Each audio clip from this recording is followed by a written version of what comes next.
In our scrambling, hyper-connected world, real communication is being replaced by characters on a screen. As spouses, we want to be heard and understood, but we often don't have the patience to listen.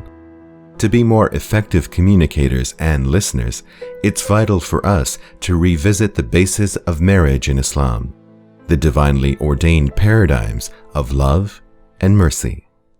It's really important for married couples to constantly go back to this verse in Surah Al-Rum, where Allah tells us that tranquility is the basis of the marriage, litaskunu ilayha, and that mawadda and rahma, love and mercy, is the basis of the relationship. Love and mercy is not some abstract fantasy, but rather it is a reality that is lived in the relationship. How? By expressions of love. And being merciful means you really care about the individual. You want to solve the problem. Be merciful to those on earth, and the Lord of the heavens will be merciful to you. It's not just think merciful thoughts, right? It's be merciful. A tangible sign of mercy is how we listen to our partners. When our partners feel we're genuinely interested in their hopes and concerns, they feel appreciated and accepted. This allows our partners to give greater importance to our perspectives. Ask your husband, ask your wife about their day and what happened, and to listen with attention, with care. Listening to things that even you may not think are important, but are important to the other person. So sometimes, for example, men get frustrated because women talk about things that men are just not interested in. So she's talking about something that he may consider silly or may he consider insignificant. This is investing in your relationship, right? It's investing in your relationship. It strengthens your relationship, because if you care about the things that your spouse is concerned about, then they will care about the things that you're concerned about. And then she just laughed it off. I mean, I can't believe how rude she can be sometimes. I'm sorry to put up with all that. That must have been hard to take. Yeah, and it bugs you even more when it's somebody you're related to. So what did you end up doing? Nothing. I just pretended like it was a joke and laughed it off, changed the subject. Wow. Not everybody would have acted so maturely. Seriously?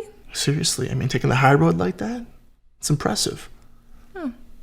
Well, I guess you're not the luckiest guy in the world for nothing. Make comments that show that you've heard what she said and that you realize that it's important to her. And if nothing else, it is pleasing to Allah, right? Because it is merciful or granted mercy by the All-Merciful. When you feel like everyone outside may be against you, when you come home, you know that that person at home is going to support you. You know that that person at home is going to understand you when nobody else can.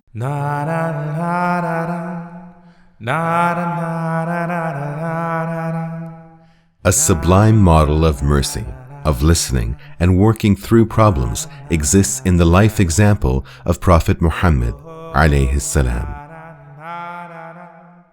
If someone addressed him, he would turn completely, both physically, but also with his attention. If someone talked to him about a matter, he wouldn't interrupt them. He would ask them follow-up questions. The Prophet, peace be upon him, used to be quiet frequently. He would listen. And as people started to describe things, he would listen to them, and then he would say something after he thought about what he was saying. And he expressed so much care in his dealings with others that everyone who dealt with him thought that they were the most special person to the Prophet, peace and blessings be upon him. The prophetic way is to reach a good solution.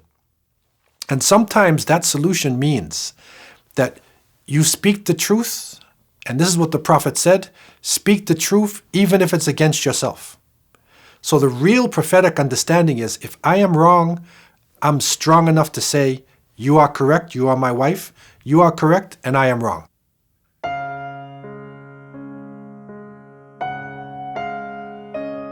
When arguments arise, it's important to look beyond what is being said and try to examine the reason why our partners may be feeling negatively. When you're listening to your partner talk, go beyond what they're saying. Don't just listen to the words and take their words and interpret it from your own frame of reference. Trying to take a fresh look at what you're hearing not assume that you actually know.